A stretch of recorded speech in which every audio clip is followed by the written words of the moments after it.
Mesdames, Messieurs, bonsoir, soyez les bienvenus. Dans l'actualité ce soir, le préjudice d'anxiété confirmé en appel pour les 21 ex-salariés d'Evry, cette usine de Descartes qui a fermé depuis et qui utilisait de l'amiante jusqu'à 1997.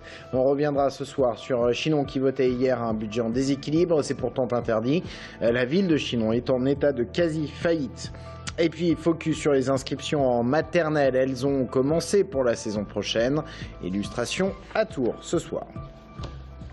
Mais on ouvre ce journal avec les chiffres du chômage pour le mois de février. Stabilité du chômage donc au mois de février par rapport à janvier en Indre-et-Loire et Loire-et-Cher.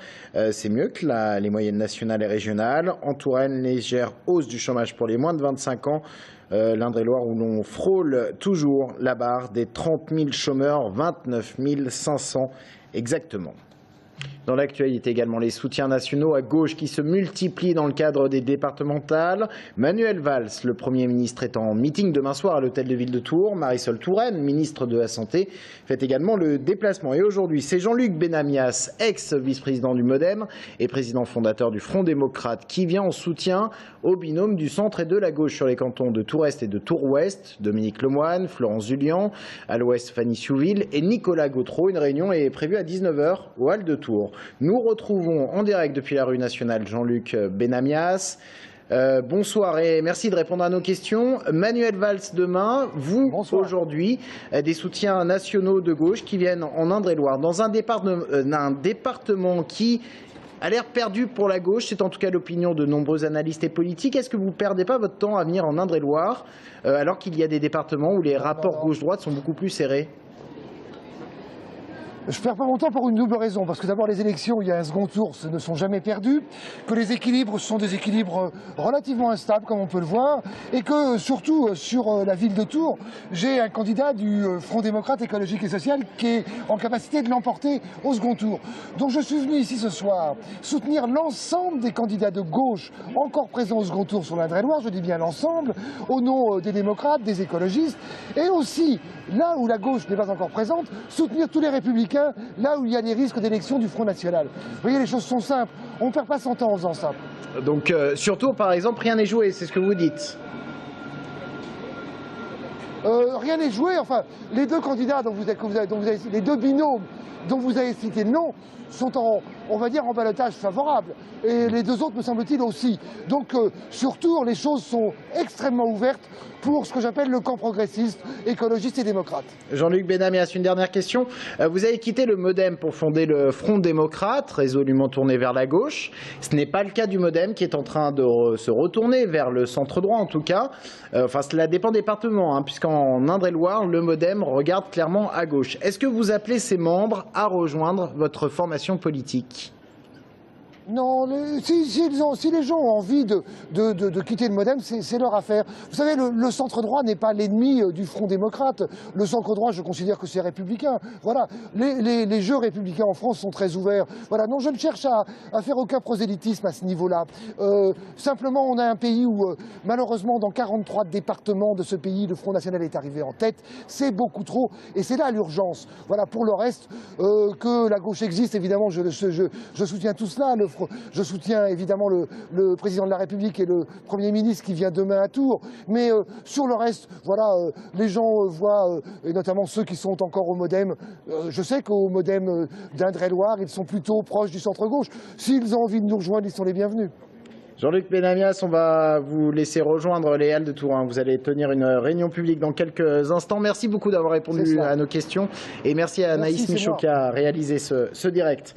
Dans le reste de l'actualité, les ex-21 salariés d'Evry à Descartes qui obtiennent gain de cause en appel à Orléans. Le préjudice d'anxiété, de bouleversement de la qualité de vie a été confirmé.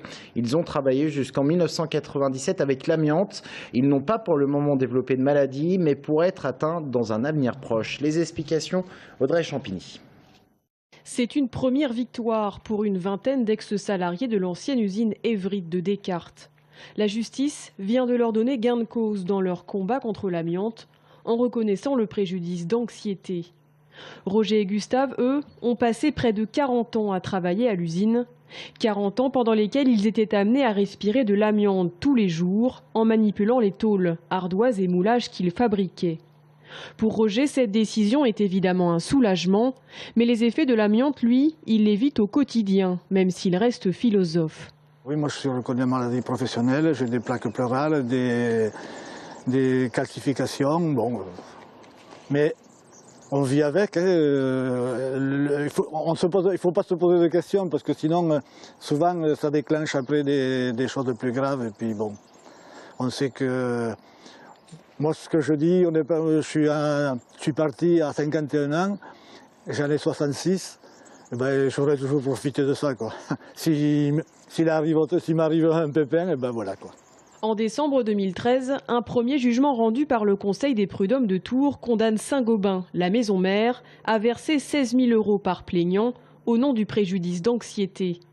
Saint-Gobain fait appel, mais la Cour d'Orléans vient finalement de la condamner avec obligation de verser 12 000 € par personne. Car même si la production d'amiante-ciment a cessé à Descartes en 1997, l'amiante, elle, a continué de faire son œuvre.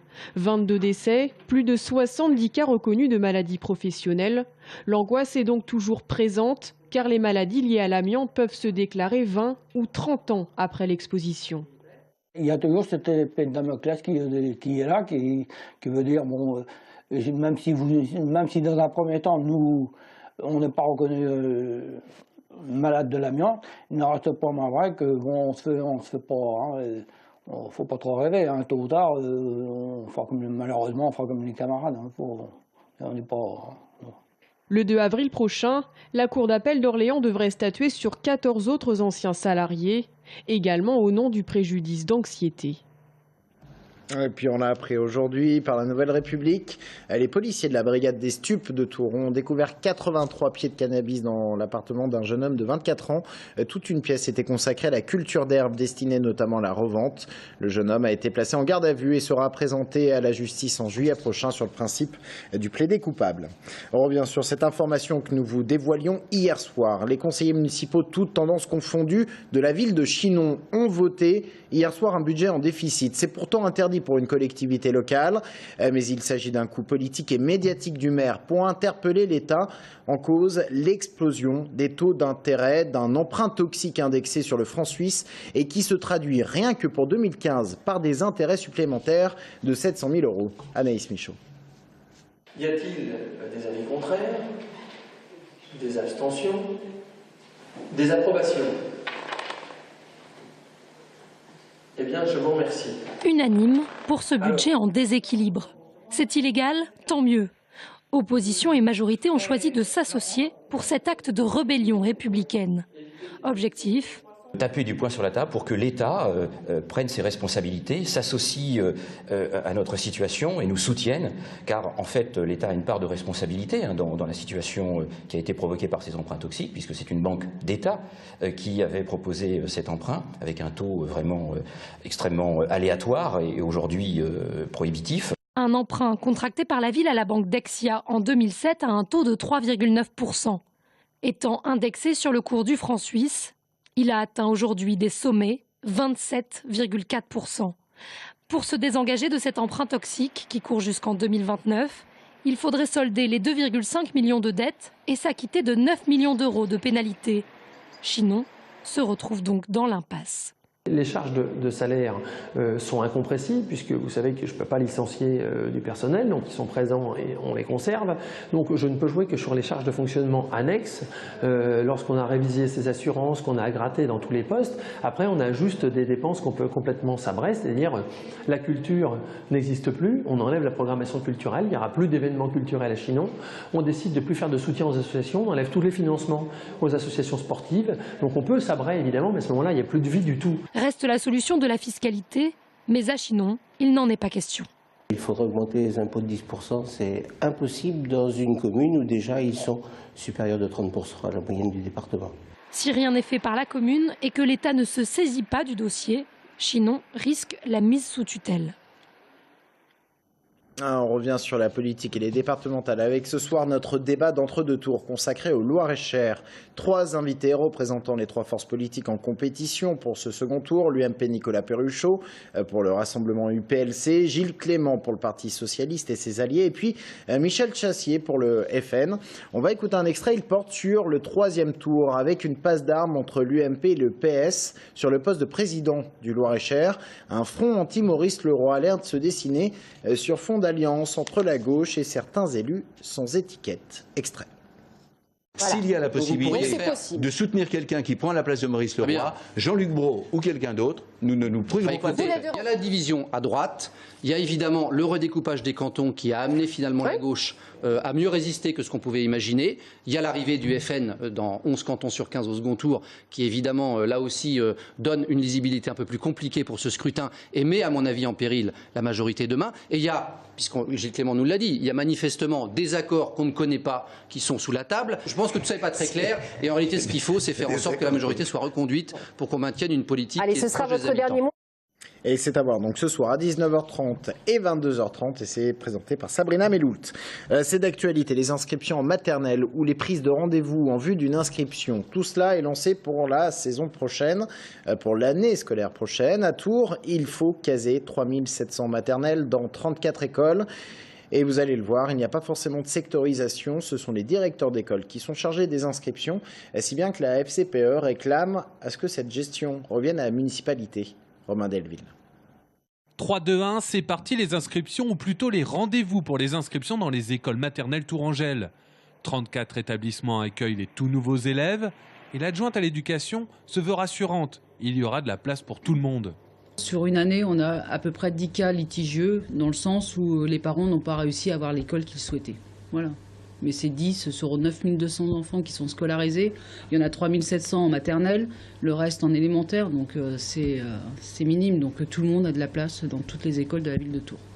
Parmi les écoles les plus vite remplies, Duhamel, Rabelais, les écoles de Tours-Nord et des de Lyon, des quartiers à la démographie dynamique. La responsabilité d'accepter les nouveaux élèves retombe sur les directeurs et directrices d'école, l'accueil des fratries privilégiées, ainsi que la domiciliation, mais sans obligation. Mais pour la FCPE, qui représente des parents d'élèves, la mairie devrait reprendre la main et établir une nouvelle sectorisation. Ça permettrait davantage de mixité sociale. C'est-à-dire que la mairie pourrait faire en sorte que des écoles soient, qu'il n'y ait pas de ghettos, ni sociaux, ni de ghettos scolaires. Quant à d'éventuelles ouvertures de classes, là où c'est possible, il faudra attendre les mois de mai-juin. Mais ça, c'est l'éducation nationale qui décide. Restez avec nous dans un instant. Nous recevons Xavier Datteux, maire adjoint au sport à Tours et surtout candidat sur le canton de Tours-Nord. On va parler donc des élections départementales. À tout de suite.